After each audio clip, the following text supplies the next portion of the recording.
बिस्मिल्लाहिर्रहमानिर्रहीम। Alam Noor Haider, ex media coordinator, CM Gilgit Baltistan.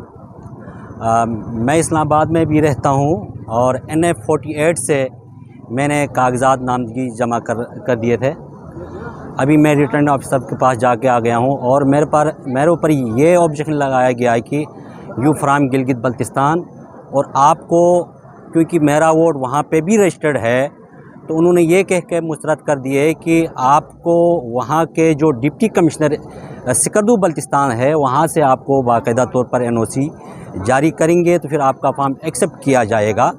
तो हैरत की बात यह है कि गिलगित बल्तिस्तान के यहाँ पे हज़ारों लाखों की तादाद में लोग यहाँ पे रजिस्टर्ड हैं और मेरा वोट भी इस्लामाबाद में मौजूद है, बावजूद उसके मेरा फॉर्म एक्सेप्ट नहीं किया गया, इसलिए कि आपको आपके रिलेटेड डिस्ट्रिक्ट से परमिशन मस्ट है कहा।